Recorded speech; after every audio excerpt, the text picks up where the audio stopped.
I don't want to go there and wait for the male actor to come 4 hours late. I don't want to do that. I've said no to films just based on that also sometimes. I know. I've been reluctant to work with certain people or just do certain things where you have to go and attend a lot of things, spend a lot of time with certain people so that, you're in the inner circle so that you can get jobs. You get categorized so quickly that you can only play a village woman. Then I did Badlapur. Then they just started casting me in sex comedies. I don't know why I started getting sex comedies. And they were like, because I stripped, I think. And I was like, oh, okay. Hello everyone, I'm Rudrani and welcome to Speak Easy. My guest today is fabulous. There's no other way to describe her. She has done the kind of work that she always wanted to do. It's extremely difficult, extremely talented, and also extremely funny. I'm talking about Miss Radhika Apte. Hello. Hi, how are you? Good. I call you Miss Radhika Apte, by the way. I'm so used to calling you. That's okay. Of course, yeah. I call myself Miss also. It's sometimes difficult. And we've been married for Benedict for a while, but I'm so used to calling you. You can call MS is like not revealing. MS, exactly. I mean, you don't know. It could be anything. I love that. But I think about 2 decades now, almost. I think about 11 18 years. If I The first film I 2005 is when. Yeah, I think I was in the 12th standard. I'd done a small thing in summer vacations, and then I continued with my studies. So I think when I came to Bombay to properly move, actually you're right, I did do Rakta Charitra. Yeah. Antaheen. Live. I know that you were really, really young when you did Live Hoto Hai. See, 8, but I'm saying 9 or something. Yeah. So, but if I count. Yeah, you're right. It's longer. So a decade and a half. About decade and a half. And it's interesting. I mean, you look at the body of work that you've been achieved to do. I mean, it may be few, but I think they are substantial. And I think every actor would want that, right? I know that the journey hasn't been really easy per se. I would like to start there. Tell me about how you look back today when I'm trying to take you down that path. The ups and the downs, the highs and the lows. And of course, you're sitting here, you're doing fabulous. I think I've enjoyed my time. I think that's more important. Of course, there are ups and downs in every work field that you choose. In life, there are ups and downs always. There are rejections and some things you get, and you learn from everything that you get or you don't get. So I think I've had a variety of experiences. I've worked in many languages. I've met some wonderful people. I've met some really bad people from where I've learned a lot. So it's been great, actually.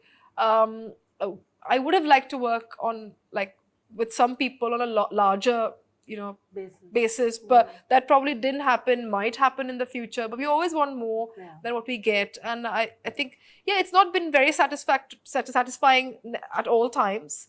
But that's freelancing also. And you make certain choices and they lead to certain consequences, So sometimes I have very categorically stayed away from constantly being showcased. My PR is a certain way. My social media takes place in a certain way. I don't attend a lot of things.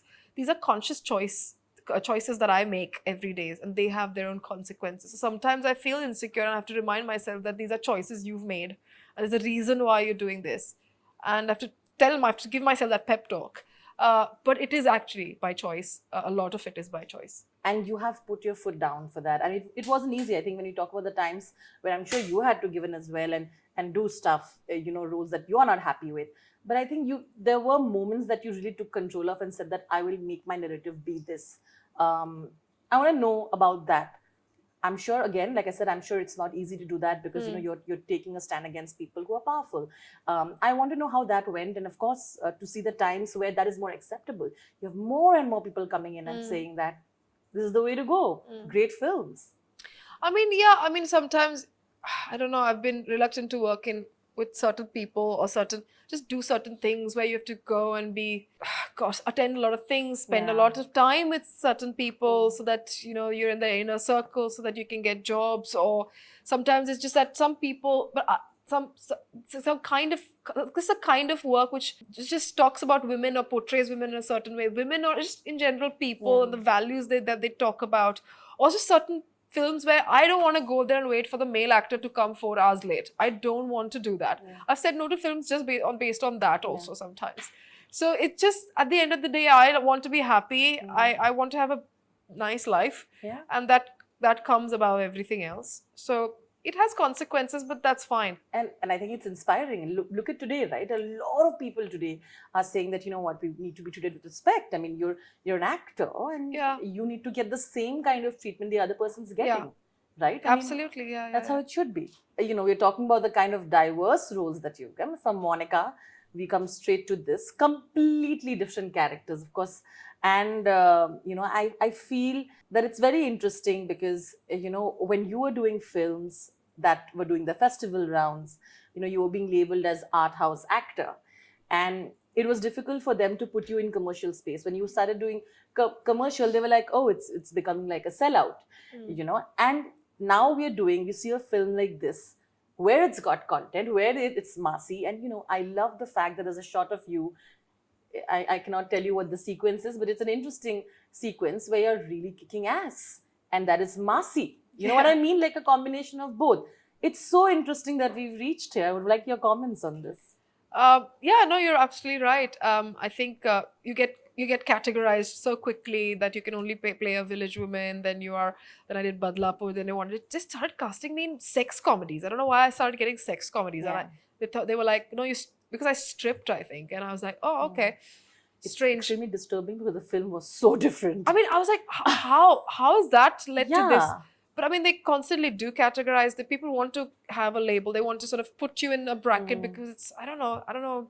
It's easier. It's to just, but I don't want to be put in any. Yeah. And so I try to be more diverse. And yeah, this is quite cool because it's a spy thriller, which is a comedy. It's, I think, quite refreshing genre for us. Yeah. And it was a very sweet film. I think it had when she told me that the germ of the idea and what she wanted to do, Anushri, I thought it was very, very sweet and adorable. And I like the character of Durga. She's clumsy, and then she's also impulsive, but she's also like, you know, wants to do everything for the family. And then it's her journey to find self-worth and what she really wants to do. Also, the kicking aspect. I think that was good. Yeah, I know. I enjoyed a loved lot. it. I wish I was a bit stronger. I could have done it better, but we had no rehearsal. We literally had like a few hours to do the entire sequence. I had never rehearsed it, and I had not been. And that was the first time you're doing a sequence like that. Yeah, right? Never. So I was like, oh my god, I wish I had like one day of rehearsal to just make it a little better. But it was so tight on time and everything. Listen, so I believed it. You were good. Let's see. Someone seen the film? I'm yet to watch the polished version, which is tomorrow. So I'm excited. Okay, but I feel you've done good action. So if people are watching, I think they need to give you another look at how like you can also do like an action franchise and all of that. I hope Why so. not? I'd love that. Why not, right? But you know, of course, when you're talking about this, I'm like, you know, you're like an ordinary Bengali. It doesn't matter that, of course, you've done like Antahin and all of that. You know, you're someone who never restricted yourself to like language being a barrier, which is refreshing. But yeah, I feel like there is some connect that doesn't seem to go away. Yeah. I'm not asking this because I'm born. I'm just saying it. There is the connect there. I think so. Yeah. Isn't it? Yeah. You know, it's fun to go back to the bong roots that people assume you have. It was actually because I had been to. First I went to Calcutta. Was I think 2009 for Antohin, and I lived there for like 3 months probably, and I had such a great time. I knew like all the small joints, and like I'd made lots of friends, and I'd started speaking Bengali. And then I went I went a couple of times before, but it was really very different, but it was nice to go back. But it was, I'm sure, food is great. We always say that. Food is always great. And we see that here as well. What's also interesting is, of course, the dynamics of the husband and wife, right? Which, like, you know, we all know, it is questioning patriarchy. It is questioning the role of women in the household. It is also questioning the role of the man. And why is it the roles are only divided like that? Which I think is a very interesting dynamic to say. I feel like, again, that's what I say, it's very massy. It's also for a lot of women who also question that all the time and will not be probably able to ever say it.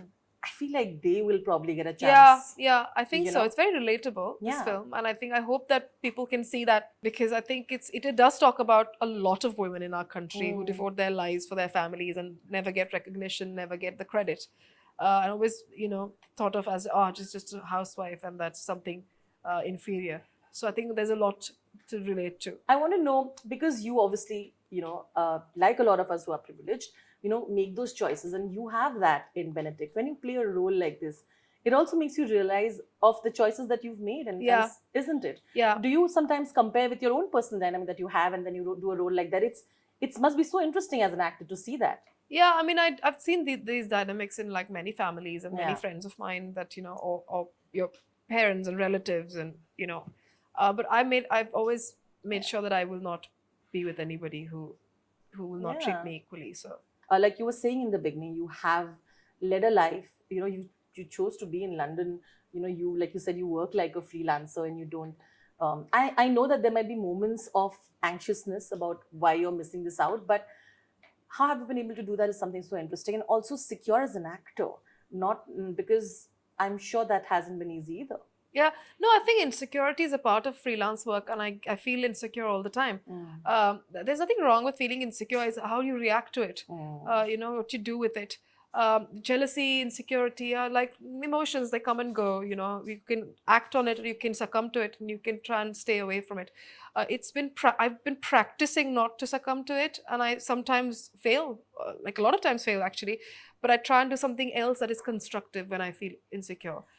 You know, I'll read something, or I'll watch something, or I'll try and write, or I'll try and find inspiration somewhere when I do feel very, very insecure. I think what is dangerous is succumbing to it constantly.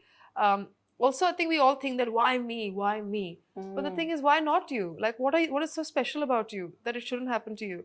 So everybody has a right to get and have their dreams come true. All these other actors who come, why shouldn't they get the opportunity? They're equally probably, you know, hardworking and talented as you are. So to think that I am better than somebody else is just going to put you in a bad mindset, and, you know, going to be unhappy all the time. I definitely want to mention another thing. You've said this to me a long time back when we met, and you're like, I want to do so much more work, particularly the kind of work that I want to do and the different kind of work. But it's unfortunate that I don't get it. But you don't always get those opportunities. Even if they're happening, it's not coming to you. Tell me how that phase was and how you sort of course, got over that and found that. No, I don't think I've gotten over that. It's always the case. I think, you know, there are very few people who actually are in a position to say that I want to do this, and they'll give it to you. You have to be really at the top to be able to dictate that. Or maybe I don't know if they actually dictate that, or they also must have so many other battles that they are involved in. But I mean, I would love to do more work. I'd love to do the directors I want to work with. I'd like to work on a larger scale with them rather than just working on a sort of small part and then going home. You know, so I'd love to do that, but sometimes you get certain things and you don't. So, you know, you can't just sit at home and keep crying about it. I'm trying to find other work, and I'm working. I'm very grateful for the work I am doing. I'm trying to create my own work, which I don't know if it'll happen or not, but it keeps me busy, keeps my brain challenged, and keeps me creating something, and that is very, very useful. See, the thing is, initially the people who were putting in money were only from the families. You know, they were very limited people. Now, in the last couple of decades, it's really grown, and like lots of people have become producers. That's why you have different writers, you have different stories, you have different. So everybody, it's become a larger industry. So I think it's not just me. There are so many. So now I think it's way better than what it used to be. Of course, I think so. Yeah. If you had to pick few of your roles that you feel are the most challenging, what would you pick them and why in your career?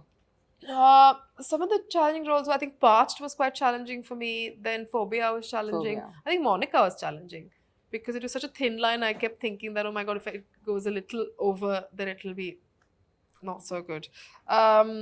So yeah, I think these are probably the more challenging ones. When you were doing Undercover as well, it is, I know that the first thing, I mean, it's absolutely two different things, but the first thing that also came to my mind is, oh, very family man. You know what I mean? Yeah, that somebody else asked me that question. I don't think there is any similarity. It's just the basic concept that someone who's simple and probably family man becoming that. But it's interesting because it's really loved as well. I want you to know if you've seen those similarities as well. I haven't seen. I'm a huge Rajan BK fan, but I haven't seen the Family Man. No. I was like, you haven't seen Family Man? So I know. I've been like, I've heard such good things about the show, but Family Man, Jubilee, I need to watch so much. Okay, fair enough. Yeah. You're also pretty much playing all the ranks possible and all the forces possible of the police, isn't it? Raw, this. Yeah. And then, of course, Monica in that way of it. There is the cop connection. Yeah. Which is, tell me one thing that you feel that you still haven't been sort of given, or a genre that you want to really explore and you feel like they really haven't, you haven't got the opportunity to. I think it was comedy, but now Monica and this is there. But I love comedy, and no one has ever cast me before this in a comedy role. So I think that was something. Action is something that I really want to do. Never been a part of a sci-fi film. You know, we talk about actors and making us really proud in South Asian representation. You've been doing that for a while as well. You've been doing roles out there. Tell me how that experience was, you know, and you continue to do it because there are more films coming up there. Yeah, it's been. I've not done a lot of work internationally, but a couple of films for sure. Yeah. I just finished shooting for a British film called Sister Midnight, which has been a great experience. Then I'm about to shoot for an American film. I can't disclose what the name is, and then I'll shoot for a Hindi film. So this year has been quite international. But yeah, it's nice to work with different industries, with different people, different kind of experiences, cultures, Yeah. work of methods are different, and I enjoy all experiences. I mean, there's always something to learn from each. Absolutely. Coming to my last segment, but I must ask you. Also, the time that you're saying, you know, you've been leading such a hectic life and managing both this and that. How is it that you take care of your mental health? My mental health. I try and sleep well. Try and sleep enough. I try and eat and exercise regularly. It's really important to exercise. I have a great support system. I ask for help when I need to. I have a therapist who, after going through many therapists, have finally found somebody that I get along with. I've been with him for the past 4 years, so I mean, whenever I need, I instantly contact him and I do take help. Taking help and asking for help is the key, because we all need help, trust me. Absolutely. Wonderful. Okay. Some fun questions, let me Yes. say. And you're pretty good at it, so I'm sure you'll ace it. Are you ready, Radhika? Yeah. Okay. What's a funny nickname that you usually don't like, but it's funny? My dad calls me Dingu. I'm sure you don't like it. No. Do you? Okay. A rumor about yourself that makes you laugh. Gosh, there haven't been any rumors recently, but the old rumor was that I was dating Tushar Kapoor. I was like, what? Yeah. That is funny. Poor Tushar. Poor me. Like, why? Yeah, anyway. Okay. A thing about the industry that you still want to change and a thing that you are glad has changed. People need to be more punctual and people need to pay on time. Something that really needs to change in the industry. And what was the second question? A thing that has changed and you're glad it has. I think women are getting more work in the industry across departments. A woman that you feel has been a complete path breaker when it comes to the Indian film industry. And why? Oh, like actors in other department, whatever. Women who have not been recognized or don't know much. Right from them to Alia Bhatt, I find everybody quite inspiring. If you were playing an undercover cop in the film industry, what would you like to know? In film industry? Yeah. I broadened it because you've cancelled the rest. I would like to out people who are exploiting other people. You know I would what? like to go and really out them. We cannot stop that. Absolutely. I'll record it while I'm invisible and put it out there. I love how you've gone from undercover to invisible. This is how, I know, right? I know. This is exactly what happens, Radhika. This is why sci-fi is happening. Suddenly, I know exactly. I'm like, superpower, we've changed invisible. genres suddenly in between the rapid fire. That's true. That's true. That's okay. That's fine. An audition of yours that you thought was quite embarrassing but funny. My first audition, I think, when I auditioned with Devdi, when I had to have phone sex, and it was all quite a lot because I've come from Pune. I've never had phone sex with somebody by that at that age. I hadn't actually, so I was like, oh, okay, never done this, and I have to audition. I'll just do this in front of a lot of people. So I was like, okay. Okay. The last question is, if there's something that you feel that you still want to do, not just as an actor, but like production, direction, what direction would you choose and why? I want to write and direct as well. So, but let's see what happens to that. So there you go, it is. But I want to see what you write though, if that happens. If it happens, you'll see. If it doesn't happen, then it's fine. Don't You're doing judge fine. me. Will not judge you. I'm not going to hold this to you and text you that you said that. Absolutely not. It was wonderful chatting with you. Same. And I hope you have a great day ahead. Thank you. And a relaxing one because Thank you. You haven't been keeping well as well. Yeah. Thank you. It's Thank lovely. you. Thank you. Thank you so much.